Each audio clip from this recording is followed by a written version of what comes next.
In today's video, I'm going to teach you how to make a zoom-in effect in Canva. We'll walk through this step by step so you can easily add smooth, professional-looking zooms to your designs, whether you're creating social media posts, slides, or simple video content. First, open Canva and either create a new design or open an existing one where you want to apply the zoom effect. Make sure your canvas size matches your final use, like a YouTube thumbnail, Instagram post, or presentation slide. This helps you see exactly how the zoom will look in context as you work. Next, add the main image or element you want to zoom in on. You can upload your own image or choose one from Canva's library. Position it so that the most important part of the image is roughly in the center or wherever you want the viewer's attention to end up after the zoom.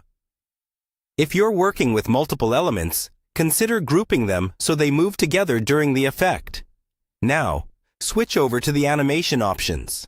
Click on your image or group of elements, then look for the Animate button in the top toolbar.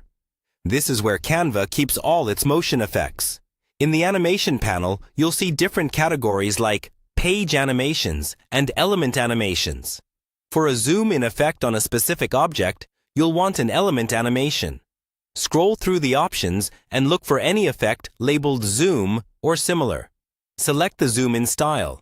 You should see a quick preview right on your canvas. Once the zoom is applied, adjust the timing to control how fast or slow the effect happens. Look for duration or timing settings near the bottom of the animation panel.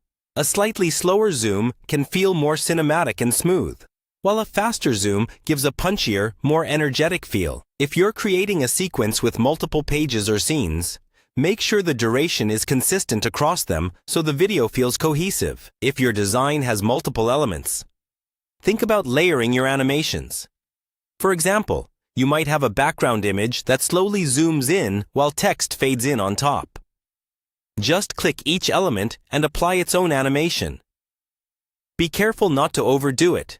2 or 3 simple coordinated effects usually look more polished than many competing movements. When you're happy with how the zoom looks, play back your design using the preview button at the top. Watch it all the way through to check the pacing and focus. If everything looks good, export your design as a video or GIF, depending on where you plan to use it. And that's how to make a clean zoom-in effect in Canva.